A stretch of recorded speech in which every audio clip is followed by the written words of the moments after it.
Welcome, champions. Sorry about the wait, my cold was really kicking me. In that downtime, I decided to play a game, ending up on doing another Fallout 4 playthrough. It was fun, until my save decided to corrupt itself because of my excessive modding. So then in my rage, I decided to purchase Postal 2, a game recommended to me by a friend. It was on sale for a single $1 dizzle, so I figured, what's the harm? I'll just return it and get that single buck back if I hated it.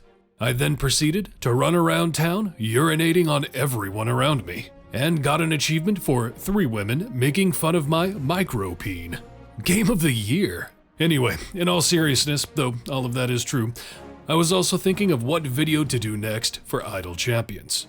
With what little brain power I had chugging along these last 2 weeks, while my voice sounded reminiscent of Christian Bale's Batman, preventing me from recording anything, I thought it fitting to cover something vital. Not having to do with champions directly, like my Trials of Mount Tiamat and Legendary Crafting video, but does have to do with an important mechanic in giving them power, which is also something many people have requested in the comments. We're going to be talking about Modron Cores. I've kind of avoided talking about cores for no particular reason. Maybe it's because it's the one mechanic of the game I've put the least amount of my mental aptitude toward. I mean, after all, really all I tend to do is come up with a plan, then look at Emote's highly optimized Modron's library, and pretend like I know what's going on as I fix my mistakes. Which, by the way, I'm going to be linking in the description below, where I will also be linking Retaki's Modron Core piping strategies. These are the 2 most useful resources for learning how to properly pipe your Modron Core. I highly encourage you to take a look for yourself, as well as joining the Discord if you need any help, as they seem ever willing to aid in alleviating the gravity of what can seem overwhelming if you're just starting out. But there are some very important talking points to cover here. First of all, what the hell is a Modron Core and how do you get one? You will unlock your first core after completing the unique adventure within its own campaign, Split the Party, which first unlocks once you have attained 2 champions in each seat. This campaign is unique because there is no favor tied to it, so you can't farm up a buffer for click damage or fast champion leveling. And in fact, click damage is completely disabled after Area 5, as well as fire breath potions having no effect. The difficulty ramps up much quicker, meaning monster HP. For example, you only need to complete Area 50 to succeed, but the HP of the boss at Area 50 is equivalent to a boss at Area 200 of a standard campaign. But that's not all. There's a reason you are required to have 2 champions in each seat, because at Areas 13, 27, and 37, 50% of your slotted champions will be removed from the party and locked out for the rest of that run, and once you slot a champion, they cannot be swapped or removed. You really need to think about who to use and when, in order to complete the adventure. Since you can't control who's going to be gobbled up, you might want to pace yourself and slot the minimal amount of champions required for you to progress, and save slotting your hardest hitters and best supports until after 37. It will be touch and go depending on your item levels, what champions you have unlocked, and who you place and when you place them. It's different for everyone. However, once you succeed, you receive 2 huge rewards. Your first multi-party and your first Modron Core. Multi-party is easy enough to explain, being self-explanatory quite honestly, in that it unlocks another party that you can swap to. You can assign champions and familiars to that party as you see fit. And whenever you have a party that you aren't actively playing, it runs in the background. I'm not going to go in depth about the mechanics with how that works exactly, because I'm not entirely sure CNE even has the full rundown of that yet. But seriously, it's a bit wonky. The damage of the formation you have slotted, be it champions or click damage, will be roughly calculated to determine how far that group can push. And to a degree, speed mechanics should be in play. On average, you will complete an area each minute, but if you have, say, Shandy slotted, that might come down to 50 or 40 seconds depending. Although, after some testing, personally, my average completion time is about 40 seconds. And the only speed mechanics I see actively working in reducing that are Shandy's Dash and Speed Potions. Reductions to quest requirements like Human and Melf, or monster spawn speed like Deacon and Whittle really don't seem to have an effect on background parties, at least for me. So basically, just time acceleration. Currently, you can unlock 3 multi-parties, granting you 4 total parties, with 5 Modron Cores obtainable in the game. 3 of those come from Split the Party 1, 2, and 3. Split the Party 2 and 3 will require you to have 3 champions in every seat, and 4 champions in every seat, respectively. The difference between them is that Split the Party 2 will snatch 60% of your formation in areas 13, 27, and 37, and Split the Party 3 will snatch 70%. Split the Party 2 and 3 also further increase monster HP. Area 50 for Split 2 is equal to Area 400, and Split 3 Area 50 is equal to Area 550. Once you have a core unlocked, you can link it to a party, where it starts at level 1 and can reach level 15. And starting out, you have very little you can do with it to increase your power, but you can see the potential laid out before you. This is where one specific champion's entire purpose comes online: Nordom. He is the only champion that interacts with Modron Cores other than simply being buffed by them, in that if he is slotted in a party with a Modron Core linked to it, he will increase the rate at which it levels up. Which, by the way, Modron Cores are leveled up based on how many areas a party with a linked core completes. If you are in a position where you need to level cores up, he is a near vital champion to unlock. All of the 5 cores have a theme, with their own area of expertise, but there are a few commonalities. First, they all have automation, some requiring level 3 to unlock the feature, which allows you to do 3 things with the party it is linked to. You can set a saved formation for it to automatically assign when that party starts an adventure. You can set an area goal for it to automatically reset an adventure when you reach that set goal. And you can set buffs automatically using potions at assigned areas. Every core will have options for increasing basic things like global champion damage and increasing gold find, but each core also offers buffs unique to that core. Split the Party 1 grants you the Modest Core, which is a pretty standard all-around core, excellent for a starter, offering increased champion damage, health, gold find, increased damage for champions with a Constitution, Strength, Dexterity, Intelligence, Wisdom, and Charisma 13+, reduced monster HP, and reduced level cost.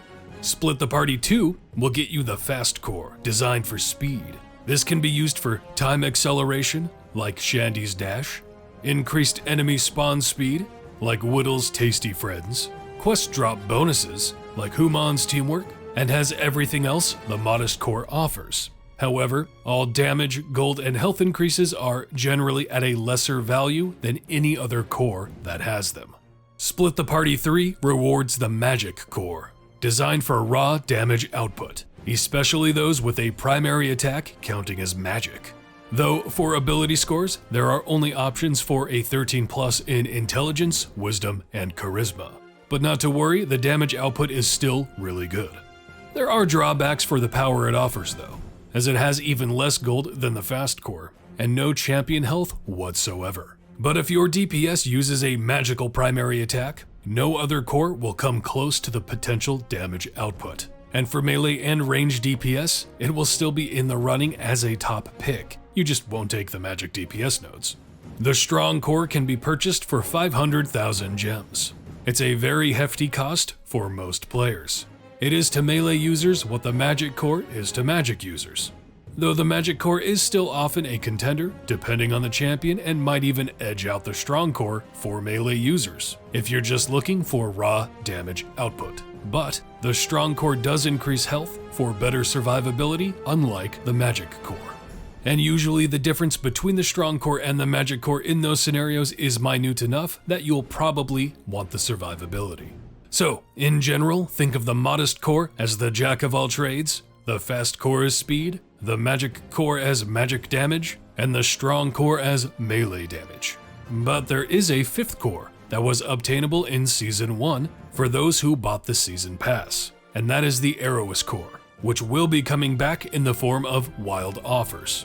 This is an incredibly unique core because, well, for the most part, It only benefits the heroes of Aerois affiliation and their formation abilities and Aerois synergy. Even though Lucius is a magic user and the magic core is very good for him, if you're using all 5 of the Aerois members with him as your DPS, the Aerois core will be the best in slot. That is a very specific scenario though, so if you aren't using Lucius and don't plan to, it's not an ideal core. The only reason I use it is for one of my background parties, so it frees up my fast core and strong core to be interchangeable for my foreground party to swap between them as I see fit. So then, what core is going to best suit you? That is going to depend highly on who you are using as a DPS. Is their primary attack magic or melee? What ability scores do they have 13 plus? But all this talk of what a core can do, we haven't talked about how you make them give you that power. So now we have to talk about components, input power, flow, and supercharging.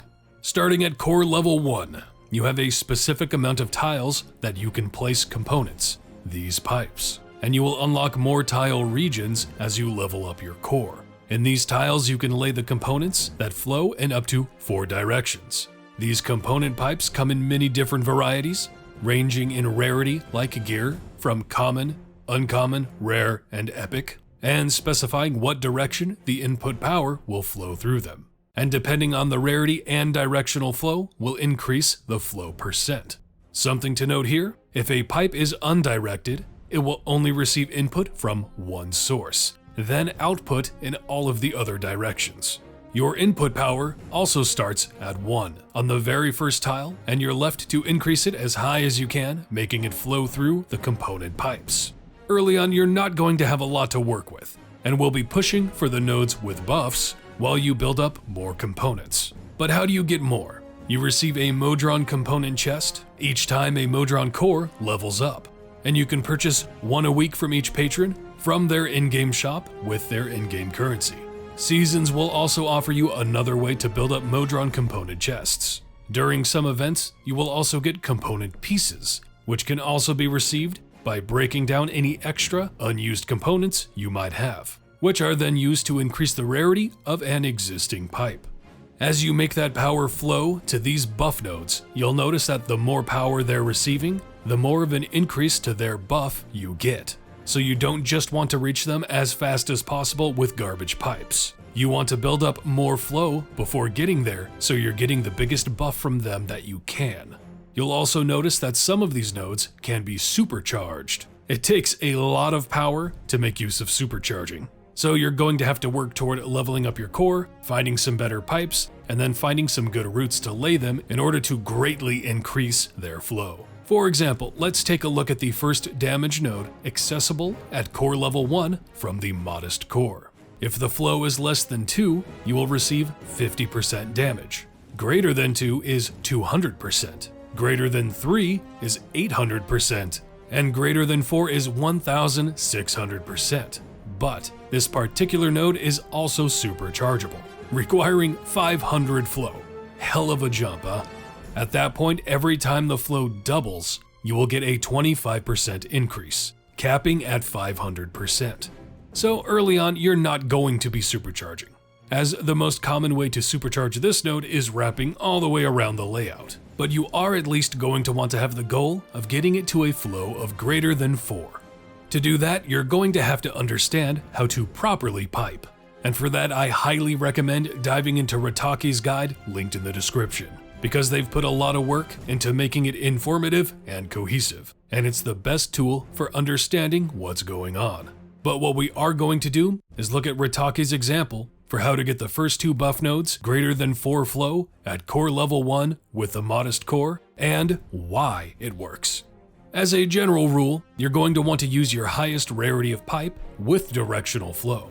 But in this case, we start with a single in, multi-out pipe, because we are going to loop around to get automation, then reconnect back in. This particular pipe increases flow by 40%, so that starting flow of 1 becomes 1.4. And you'll see, splitting it means that, quite literally, splitting a 0.7 flow between the 2 directions. Following the direction leading to automation, we're going to increase that 0.7 flow by 3 instances of 20% along the way. bringing that 0.7 up to 1.21 into a multi-in, multi-out 4-way pipe. The other in is receiving the original 0.7 we split. So we now have 1.91 being increased by 200% for a total of 5.729. But it's another 2-way split, so both directions will be receiving 2.864 flow. Going left first, we're going to be employing the buff box strategy of splitting that flow only to bring it right back into a single stream by using a multi-in, single-out pipe to increase it.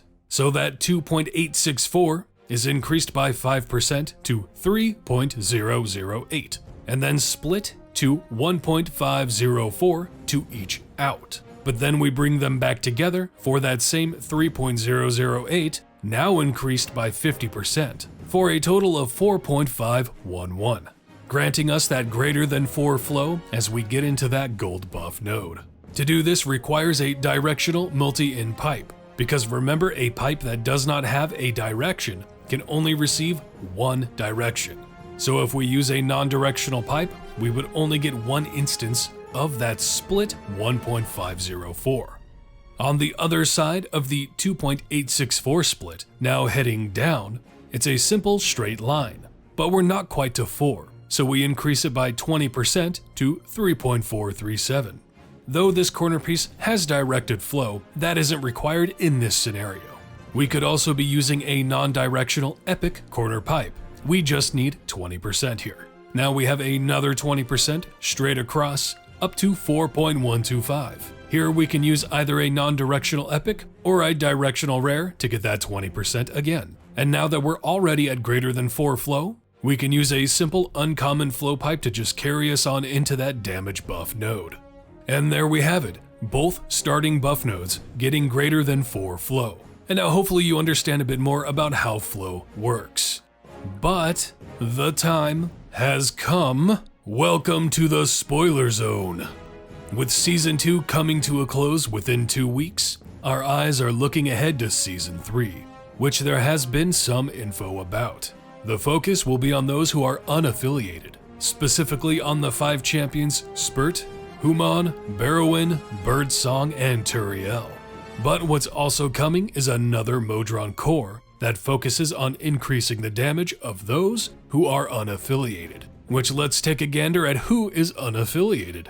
Artemis, Krond, Warduke, Zorbu, and Ashara, the top 5 DPS in my opinion. This core will likely be a very powerful core for all of them.